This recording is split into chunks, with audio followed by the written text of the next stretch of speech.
Igan, mataas pa rin ang presyo ng isda sa ilang palengke na ayon sa ilang nagtitinda. Epekto pa raw ng bagyong Christine at Leon. Live mula sa Pasig, sa unang balita si EJ Gomez. EJ. Igan, nananatiling ang mataas ang presyo ng isda matapos ang magkasunod na bagyong nagdaan. Dito nga sa Pasig Mega Market, ang kada kilo ng galunggong umabot na sa 300 pesos. Kaya naman isang grupo ng mga mangingisda ang nagsusulong ngayon ng price control para sa ilang uri ng isda. Sa nakalipas na 2 linggo, ramdam ang lubhang pagtaas ng presyo ng isda sa ilang palengke. Ayon sa ilang tindera sa Pasig Mega Market, dahil sa epekto ng bagyong Christine at bagyong Leon, hindi nakakabiyahe ang mga truck na nagdadala ng isda kaya nagkakaipitan ng supply. Kumukonti rin daw ang isdang kanilang naibebenta dahil kakaunti rin ang huli ng mga mangingisda tuwing may bagyo.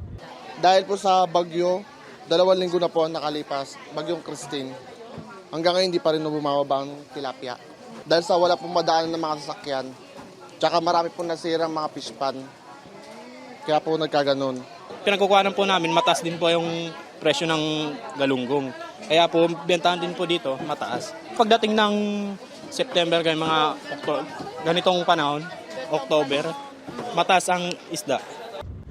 Ayon sa grupong pamalakaya o pambansang lakas ng kilusang mamamalakaya ng Pilipinas, hindi lang bagyo at mga mangingisda ang dahilan ng pagtaas ng presyo sa palengke, kundi ang anilay mapagsamantalang mga trader na minamanipula ang presyo sa merkado.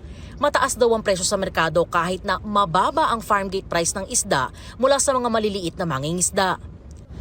Dito sa Pasig Mega Market, ang presyo ng galunggong abot sa 300 pesos kada kilo na nasa 240 hanggang 260 pesos lang bago ang mga bagyo. Ang bangus, 200 pesos kada kilo na dating 170 pesos lang. 30 pesos din ang itinaas sa kada kilo ng tilapia na mabibili ngayon sa 140 pesos. 60 pesos naman ang dagdag sa presyo ng lapu-lapu na ibinibenta ngayon sa 420 pesos kada kilo. Sabi ng mga nagtitinda, kung magkakaroon man ng price control, siguraduhin daw dapat na maayos din ang presyuhan sa pinagkukunan nila ng supply para hindi sila malugi. Minsan mababaw namin makukuha, minsan naman mataas.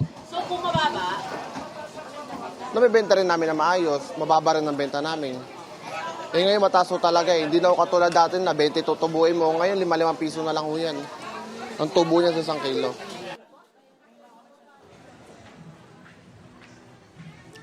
Igan, kaugnay doon sa mungkahing price control sa isda, sisikapin natin kunin ang pahayag ng Agriculture Department at Bureau of Fisheries and Aquatic Resources o BIFAR. Pagdating naman sa bentahan ng mga isda dito sa Pasig Mega Market, ayon doon sa mga nakausap natin, nitong mga nagdaang araw, mas naging matumal daw ang kanilang bentahan. At yan ang unang balita mula rito sa Pasig City, EJ Gomez para sa GMA Integrated News.